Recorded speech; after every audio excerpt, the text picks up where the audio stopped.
Nazism rose to power in 1933. In this video, we will analyze how this movement gained power, what its roots were, and the ideas that fueled it. To understand Nazism, we must start with post-war Germany. It's 1918, and the country is devastated by its defeat in World War I. Emperor Wilhelm II abdicates and goes into exile. A provisional government is forced to sign a surrender, and the subsequent Treaty of Versailles imposes harsh conditions. Germany loses significant territories. Its armed forces are reduced to a minimum. It must pay enormous war reparations, 132 billion gold marks. The result? A humiliated Germany in economic and social crisis. The Weimar Republic is born, with its main political parties being Social Democrats, Catholics, and Liberals. The new constitution, approved in Weimar in 1920, promises democracy and civil rights, but it fails to gain public trust. The stab-in-the-back myth spreads, a false theory promoted by the military that accuses politicians of betraying the country by surrendering to the enemies and signing the Treaty of Versailles.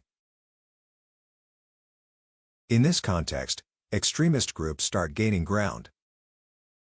On one side, there are revolutionary attempts, and on the other, the Freikorps, armed groups of ultranationalist ex-soldiers. The government doesn't hesitate to use the Freikorps to violently suppress insurrection attempts.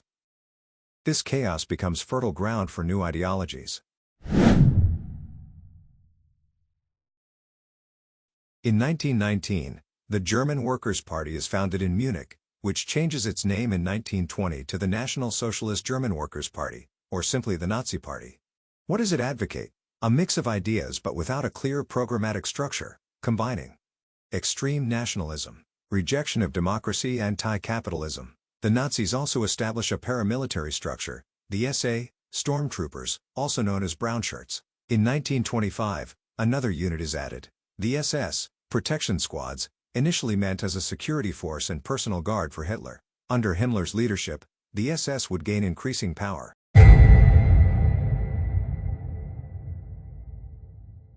Hitler enters the Nazi movement in 1920. Born in 1889 in Austria to a lower middle-class family, he is an ardent nationalist, a supporter of German racial superiority, and already holds anti-Semitic views in his youth.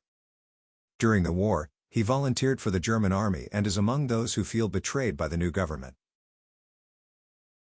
Hitler first becomes involved with the party as an army informant but soon adopts its propaganda ideas and discovers his talent for public speaking. His speeches ignite passions, and by 1921, he becomes the party's leader. Hitler's goal goes beyond rhetoric. He seeks to seize power.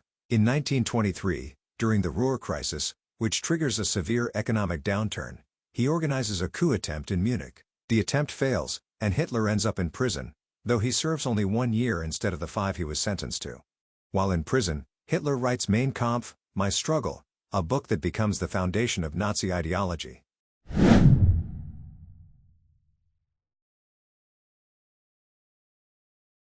Key ideas in Mein Kampf. A racial hierarchy based on the supremacy of the Aryan race. The belief that the state is subordinate to the community of people united by blood, language, and land. Anti-Semitism, anti-Bolshevism. The Führer principle, a hierarchical society led by an absolute leader.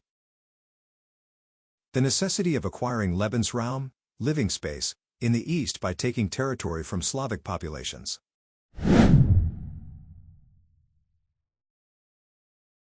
After the failed coup, Hitler realizes he must follow the parliamentary path to power, though without abandoning the use of violence.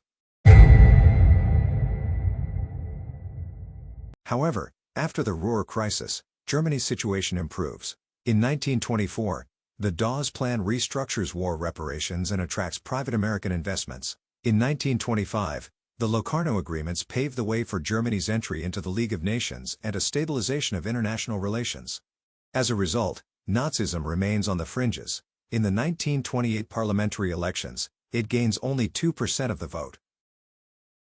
Everything changes with the 1929 economic crisis. The Great Depression hits Germany hard, spreading inflation, unemployment, and poverty. Traditional parties lose credibility, and Hitler's message gains more and more supporters. In 1932, Hitler runs in the presidential elections, making it to the runoff against Hindenburg, a conservative former military commander. Although Hitler loses, his figure garners even more support.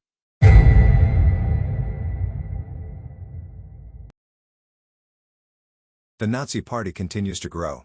In the same year's parliamentary elections, it wins 37% of the vote, and in another election a few months later, 33%. Hitler is now one step away from being appointed chancellor. In the next video, we will explore the key steps in his rise to power.